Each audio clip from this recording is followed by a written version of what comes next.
bienvenue sur Flemma Couture.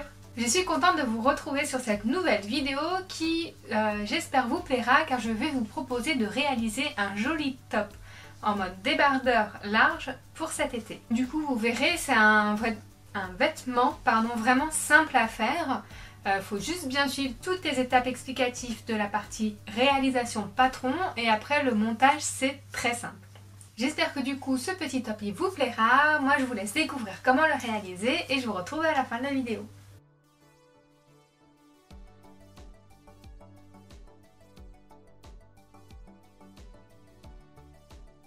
Afin de faire ce projet, il vous faut un mètre de tissu fluide comme de la viscose, du papier patron, des ciseaux papier et tissu, des poids, un feutre effaçable, un crayon à papier, un mètre ruban, du fil assorti, des épingles, une grande règle et un perroquet.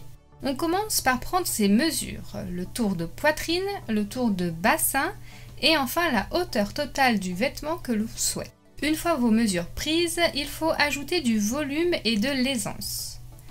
On ajoute 12 cm à la poitrine et 40 cm au bassin. Et en hauteur totale par contre, on retire 16 cm. Vous verrez, c'est parce qu'il y a des bretelles. Pour finir, on divise en 4 le tour de poitrine et de bassin car nous allons travailler sur un demi-devant et un demi-dos. Commençons par préparer le patron du top. Prenez votre papier et dessus tracez une ligne droite représentant votre milieu de vent. Tracez sur le haut la ligne de pointe top bien perpendiculaire au milieu de vent. Nous allons poser la ligne de poitrine. En fonction de votre tour de poitrine, tracez la ligne de 15 à 18 cm. Puis enfin, tracez la ligne de bas pour la hauteur totale de votre top, moins les 16 cm. Allez, c'est parti, nous commençons à faire le patron. À 5 cm de la ligne pointe top, faites un repère pour la profondeur encolure devant. Ensuite, il faut mettre un repère pour placer les bretelles au bon niveau. Par exemple, posez à 9,5 cm si vous avez tracé votre ligne poitrine à 15 cm. Un autre exemple, placez le repère de la bretelle à 11 cm si votre ligne de poitrine est à 18 cm de la ligne du top.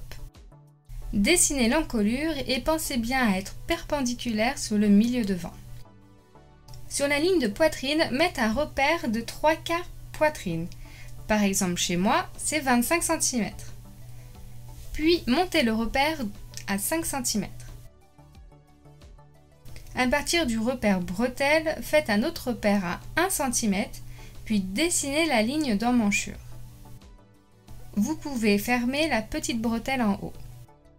Sur la ligne de bas, posez le repère de 1/4 bassin, donc chez moi c'est 36 cm, puis montez de 5 cm. Tracez la ligne de côté et fermez la forme bas en arrondi. Faites attention à bien être à chaque fois en angle droit. On ajoute enfin les informations concernant le top et 1 cm de marge de couture tout autour et 1,5 sur le bas pour l'ourlet. Pour le dos, vous êtes libre de modifier la profondeur encolure dos comme vous le souhaitez.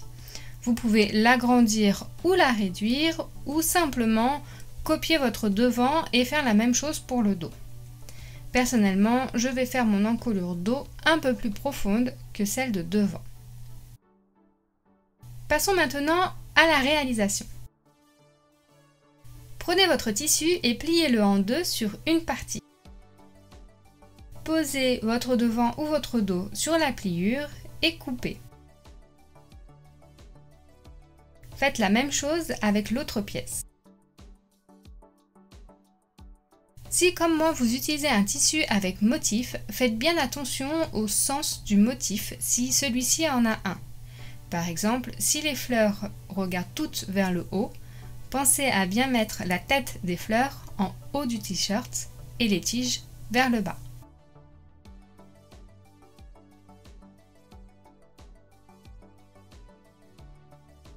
Posez le dos sur le devant, endroit sur endroit et assemblez les lignes de côté. vous pouvez bien sûr en profiter pour surjeter le bas du vêtement. Une fois les coutures de côté faites, mettez le vêtement de côté. Sur une chute de tissu, nous allons créer les bretelles. Alors normalement, elles se font en plein biais, mais étant donné que nous allons les pré-coudre avant, nous pouvons les faire ce coup-ci dans le droit fil. Coupez 2 bretelles de 4 cm de large sur 30 cm de long, puis grâce au fer et à l'outil pour créer des biais, préformez vos bandes. Je vous explique dans une autre vidéo comment faire pour les réaliser si vous n'avez pas l'outil. Je vous mets la vidéo en lien dans la description. Quand vos bretelles sont prêtes, faites une couture tout le long pour que celle-ci soit bien fixe. Venez maintenant les poser en haut du top. Faites un point de maintien et profitez-en pour faire l'ourlet.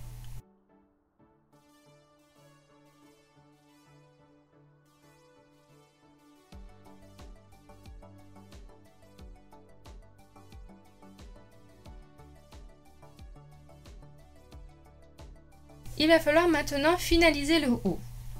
Sur les chutes de tissu, coupez de vraies bandes en biais ce coup-ci de 3,5 cm de large. Venez poser la bande sur un des arrondis et coudre sur l'endroit, puis crantez l'arrondi et enfin rabattez la bande 2 fois. Enfin, faites une couture à 1 mm sur le bas de la bande. Je vous conseille de faire les différents arrondis un par un.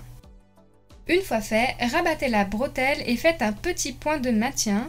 Et voilà, votre joli petit top été large est enfin terminé.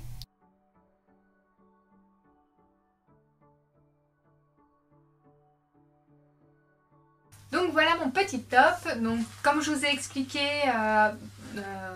au moment de faire les patrons, moi j'ai fait le dos plus échancré que le devant, mais bien sûr vous n'êtes pas obligé de le faire, vous pouvez très bien faire un dos droit même si vous voulez. Et pareil pour la profondeur encolure devant, donc le décolleté, moi j'ai donné 5 cm, mais si vous voulez le faire plus plongeant, si vous voulez le faire en mode V ou droit, c'est à vous de voir, c'est vraiment un exemple que je vous donne, après c'est à vous de le modifier par rapport à vos goûts et vos détails. Donc j'espère que ce petit tuto qui annonce l'été nous fera vraiment venir l'été, parce qu'en région parisienne c'est un peu le désespoir. On n'a que du mauvais temps depuis un petit moment, donc ça serait bien que l'été arrive comme ça, hop, moi je vais pouvoir mettre mon petit top que j'ai réalisé et vous aussi vous pourrez en profiter du coup, pourquoi pas, pour le réaliser et le porter.